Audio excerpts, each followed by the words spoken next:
여러분 안녕하십니까. 아침의 매일경제입니다. 저는 이상훈입니다.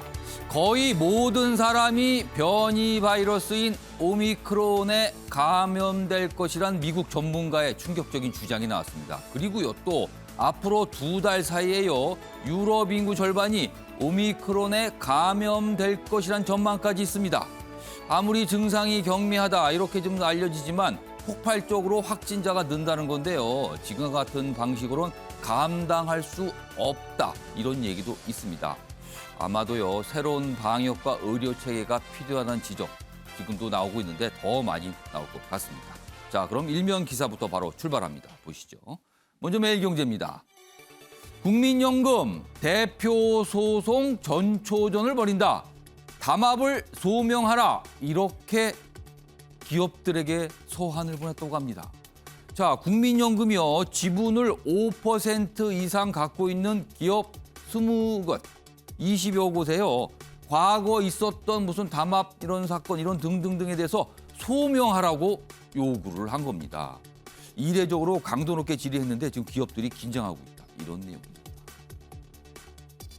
다음은 조선일보 보겠습니다. 오늘 조선일보의 일면에 좀 실려 있는데요. 월성 원전 감사한 국장 연구직으로 좌천을 시켰다. 이런 제목입니다. 통화 기록까지 조사했다. 그러니까 뭔가 탈원전을 비판한 한수원 간부도 좌천했다. 그러니까 이게 뭔가 조치가 있었다. 정부가 뭔가 불만을 갖고 있다가 인사권을 이런 식으로 행사한 거 아니냐. 뭐 이렇게 지적하는 기사입니다. 이거는요 오늘 좀 더 내용이 상세히 설명될 필요가 있어 보입니다. 이번엔 한겨레 보시죠. 최근에 있었던 이 광주 아파트 붕괴 사고, 이 사고에 대해서 여러 가지 얘기가 있습니다. 이런 기사입니다. 영하에도 강행한 콘크리트 타설, 이거 공사를 무리해서 한 거 아니냐 이런 얘기입니다. 지금요. 다 굳기 전에 층을 쌓아 올렸을 수도 있다. 이게 뭔가 다 굳건하게 굳은 다음에 해야 되는데 그런 과정 없었던 거 아니냐 이런 거죠. 그렇게 되면요. 만약에 이런 부분이 확인이 된다면 이건 인재가 되는 셈입니다. 지금 여러 가지 얘기, 증언들이 나오고 있습니다. 마지막으로 동아일보 보겠습니다. 기사가 이쪽에 있습니다. 이재명 변호사비 대납 의혹 제보자 숨진 채 발견. 그러니까 지금 모텔 투숙 중인 걸로 알려졌는데요. 사망한 상태로 발견이 됐습니다. 유서는 없고 그리고 오늘 사인 규명을 위해 부검 예정이다. 지금 이 사안과 관련하고요. 여야가 지금 첨예하게 공방을 좀 벌이고 있거든요. 굉장히 민감한 사안으로 떠올랐습니다. 자, 지금까지 일명기사 짚어봤고요. 오늘도 뉴스의 의미를 깊숙하게 짚어주시기 위해 네 분께서 자리하셨습니다. 한 분씩 소개해드리겠습니다. 자, 먼저 화면 가장 맨 왼쪽에 앉아 계십니다. 윤영걸 전 매경닷컴 대표 자리하고 계십니다. 그리고 그 옆에는요. 김정욱 동국대 대우교수 나와 계시고요. 세 번째 자리에는 현근택 민주당 선대위 대변인 나오셨습니다. 그리고 마지막으로 김재섭 전 국민의힘 비상대책위원 자리하고 계십니다. 네 분 안녕하세요. 네, 안녕하세요. 안녕하세요. 오늘 다룰 주요 이슈를 정리했으면 아침을 여는 키워드 네 가지가 준비되어 있습니다. 1월 13일 목요일 순서입니다. 먼저 첫 번째 키워드 확인해 보겠습니다. 슬퍼할 권리. 슬퍼할 권리요. 코로나로 인한 사망. 뭐 매일 나오고 있죠. 굉장히 안타까운 소식인데 더 안타까운 거는요. 이런 사망자, 고인을 보내는 유족들 제대로 슬퍼할 기회조차 갖지 못한다는 거죠. 지금요. 선화장 후장례입니다. 얼굴조차 제대로 못 봅니다. 그냥 다 끝난 상태에서 뭔가 통보만 받는 일이 반복되고 있는 거죠. 안 바뀌고 있습니다. 오늘 좀 다뤄보겠습니다. 두 번째 키워드 보겠습니다. 세 번째. 뭔가 여당의 대선 후보와 뭐 의혹 제기 아니면 뭔가 좀 과거에 같이 일했던 분 뭐 이런 등등등 이런 뭔가 연결고리가 좀 있거든요. 그런데 숨진 채 발견되는 게 세 번째 나왔습니다. 물론 여당에서는 펄쩍 뜁니다. 관련 없다. 왜 이걸 자꾸 억측하냐. 그러나 야당에서는 굉장히 공세적으로 나오고 있죠. 다뤄보겠습니다. 세 번째 키워드 보겠습니다. 세종대왕도 안 된다. 안철수 국민의당 대선 후보 요즘에 지지율 굉장히 많이 올랐죠. 뭔가 여야 후보들을 비판하면서 진영으로 갈려 있어서 세종대왕이 와도 나쁜 뭔가 이렇게 속을 썼어요. 욕설을. 그걸 벗어나지 못한다. 지금 같은 상태에서. 아무리 과거에 훌륭한 인사가 와도 뭔가 편이 갈른 상태에서는 좋은 소리 안 나온다. 이런 뜻이 됩니다. 준비되어 있습니다.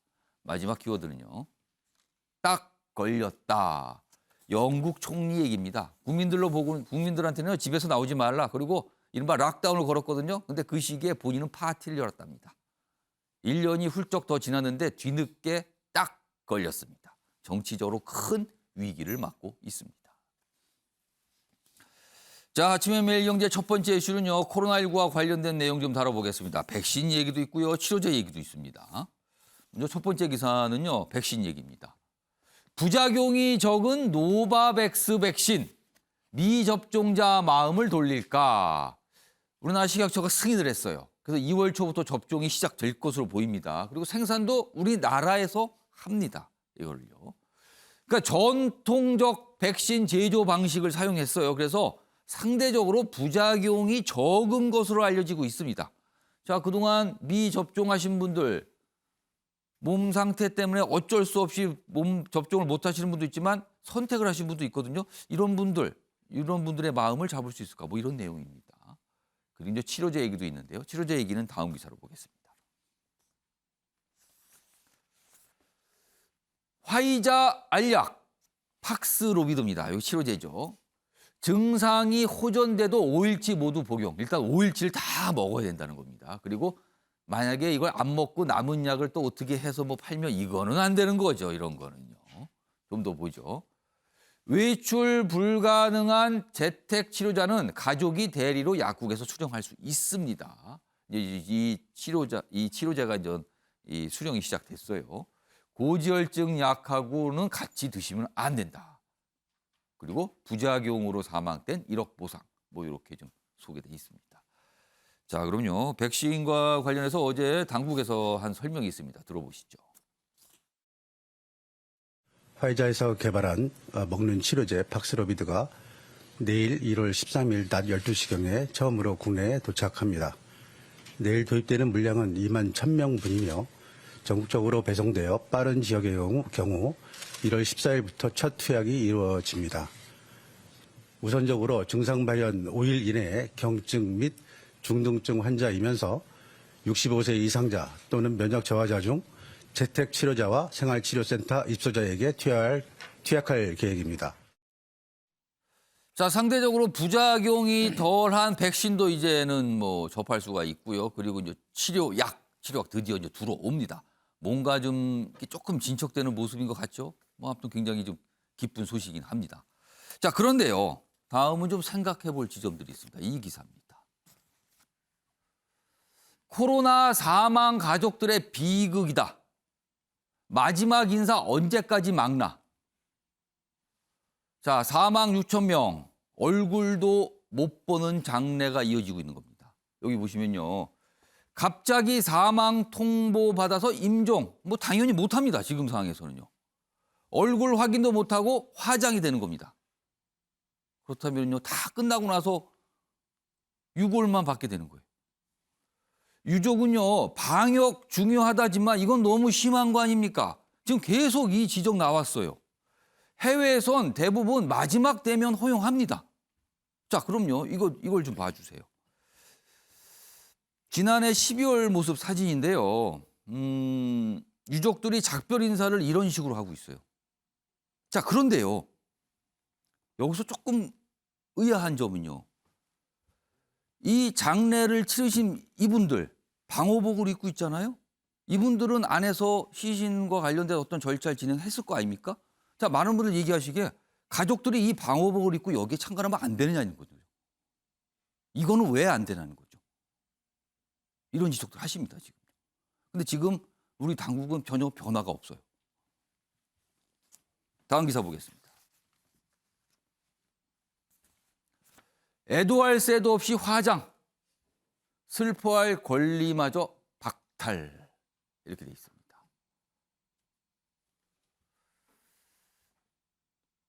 임종 임박했는데 뭐 지침당을 할 수 있대요. 그러나 이게 뭐 시간상 여러 가지 문제 때문에 이건 거의 불가능한 상황이다. 이런 겁니다. 자, 이 얘기 좀 해보겠습니다. 윤영걸 전 대표님. 네. 그동안 지적이 참 많았어요. 네. 근데 정부가 지침 어떤 뭐 규칙 이런 걸 바꾸진 않고 있습니다. 이거 어떻게 보십니까? 그러니까 코로나가 시작된 지 처음에는 어수선할 수는 있어요. 예. 근데 코로나가 벌써 2년이 됐습니다.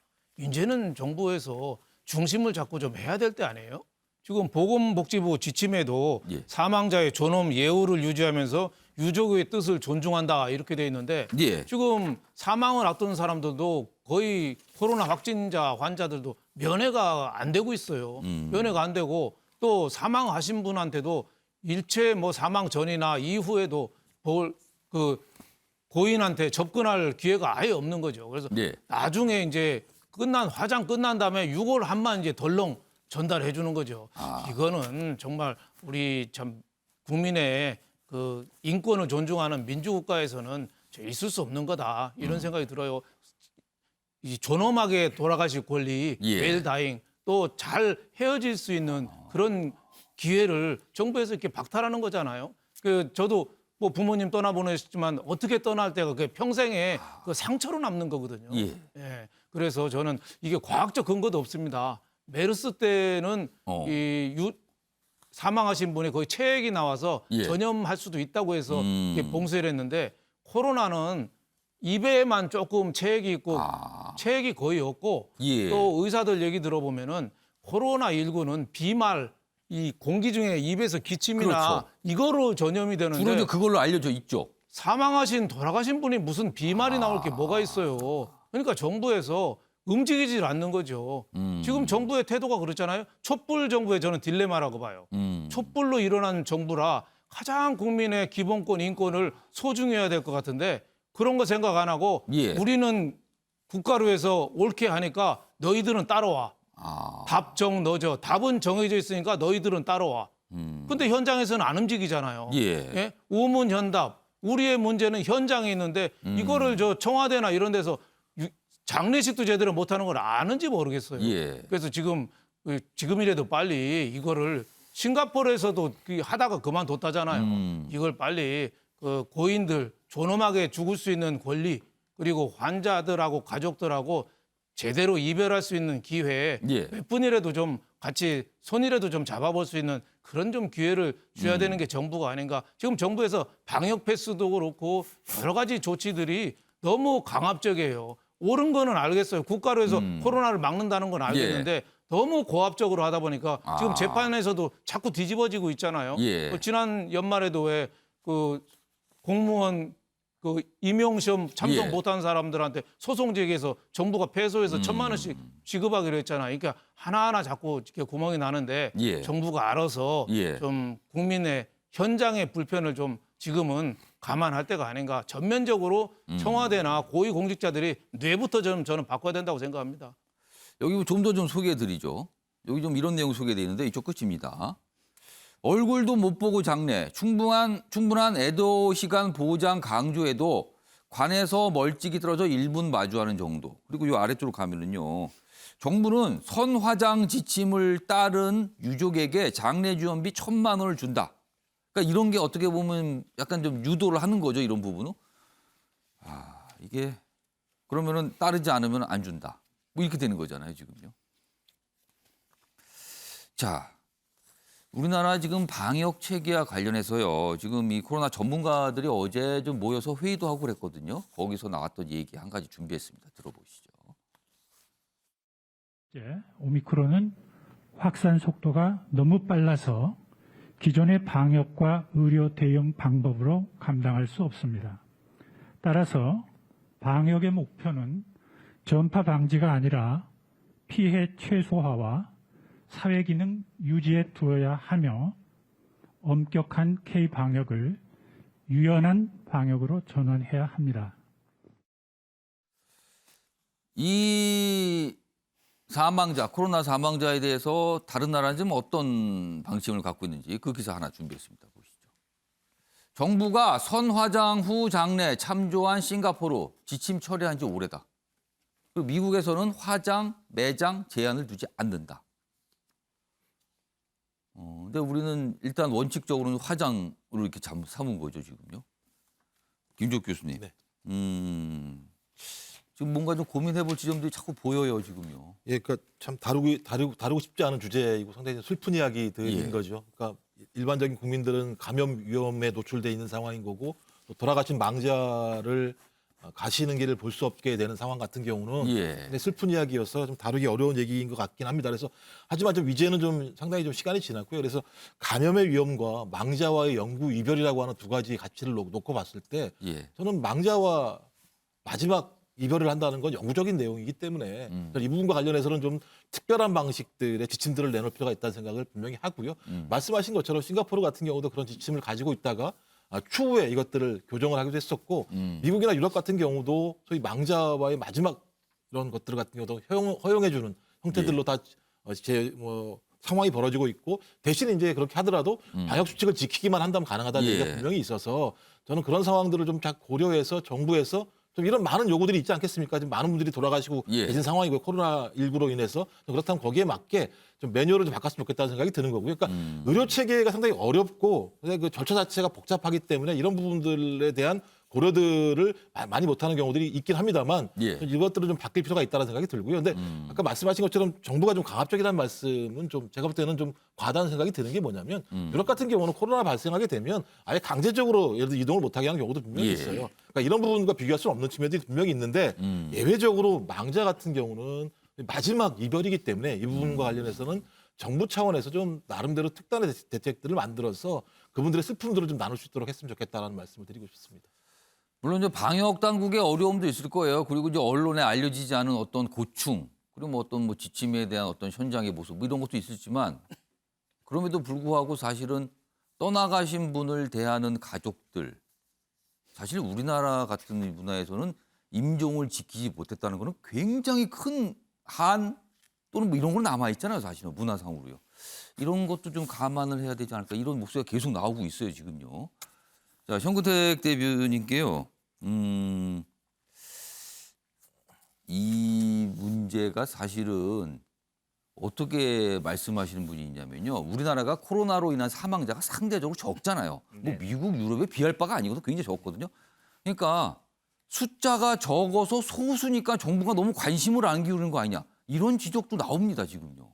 뭐 그런 면보다 제가 보기에 이제 방역에 너무 좀 치중하는 거 아니냐 이런 예. 얘기인데 저도 사실은 뭐 지역에서 아시는 형 동생 하시는 분이 이제 돌아가셨는데 그 과정을 이제 가족들한테 쭉 들었거든요. 그 나중에 얘기 좀 들었습니다. 들으셨겠네요, 그럼. 장례를 치렀다는 것도 나중에 들었죠. 장례한다는 것도 몰랐는데 들어보니까 이분도 굉장히 안타까운 게 사실은 애초에는 이제 중증 환자는 아니었어요. 경증이어서 이제 격리 시설에 돼 있었는데 예. 중증인 분들은 먼저 이제 병원에 가서 치료를 받았는데 경증이었는데 오히려 이제 치료가 좀 늦어졌죠. 근데 거기 이제 격리 시설에 있다, 격리가 아니라 치료 시설에 있다 보니까 조금 이제 중하게 됐는데 오히려 이제 병원 치료는 더 늦어진 거예요. 예. 그러다 보니까 됐는데 들어보니까 마지막에 이제 그럼 가족들은 가고 싶잖아요. 근데 예. 아마 면회도 뭐 영상 통화 이런 식으로만 하고 그러면 이제 들어가서 그래도 한번 이제 손이라도 붙잡고 싶은 게 유족의 당연한 마음. 거 아닙니까, 그렇죠. 그거는요? 그러니까 돌아가시기 전에 한번 가서 이제 손이라도 잡아보고 말이라도 한번 해보고 싶은데 뭐 영상 통화나 CCTV로 가족 한 명한테만 그걸 허용한다는 거예요. 아니, 방호복을 입고 들어가면 안 될까요? 그렇죠. 저도 뭐 그게 좀 의문이고요. 사실은 물론 이제 병원 입장에서는 그런 사람들이 많다 보니까 예. 많이 사람들이 들어오는 게 좀 곤란하다 그러는데 그래도 마지막 순간에 가서 한번 얘기해보고 싶은 게 사람 마음이지 않겠습니까? 그러면 그것도 가족 한 명에 또 뭐 CCTV 영상 통화로 한다는 것도 좀 그렇고요. 또 지금 계속 나왔습니다만 돌아가시고 나면 또 돌아가시기 순간이나 아니면은 임종하신 게 얼굴도 보고 이러는 게 어찌 보면 이제 그 사람의 마음이잖아요. 예. 그런 게 다 차단돼 있거든요. 그래서 어찌 보면 이제 나중에 말씀처럼 그냥 이제 화장한 다음에 그냥 이제 그 유골만 받게 되는 상황이어서 저는 이 부분은 좀 정부에서 좀 예. 물론 병원도 어렵고 뭐 방역은 어려움이 있겠지만 그 유족들의 마음도 신경 써야 된다고 봅니다. 그러니까 왜냐하면 지금 다른 나라는 그렇게 안 하고 있잖아요. 그러니까 물론 손을 붙잡게 되면 당연히 이제 뭐 소독이라든지 이런 예. 역할이 있겠죠. 근데 그 관계인 것 같아요. 예를 들어서 그래도 만약에 우리 아버지가 돌아가신다 그러면 손을 한번 붙잡아보고 싶잖아요. 마지막이라도. 그게 마음이 있는데 물론 이제 그럼 당연히 씻든지 아니면 뭐 치료를 하든지 하면 되는 거라서 방호복을 쓰고 가서라도 한번 대화라도 한번 해보게끔 하는 거는 저는 필요하다. 그리고 마지막에 돌아가시면 최소한 얼굴이라도 확인하고 그래서 옆에서 좀 이렇게 뭐 손이라도 한번 붙잡아보고 잘 안녕히 가십시오. 저도 뭐 아버지 돌아가실 때 그렇게 해보니까요. 그게 굉장히 중요하거든요. 평생 그걸 못 잊습니다. 마지막 순간에 어떤 대화를 하고 어떻게 했는지를 못 잊는 거라서 뭐 지금 사망자가 적기 때문에 뭐 무시하는 게 아니라 그분들 마음 하나하나를 다 헤아려야 된다. 이게 당장 나의 문제 될 수 있고 누구든지 닥칠 수 있는 예. 문제입니다. 그래서 저는 그런 마음들도 좀 헤아려줬으면 좋겠습니다.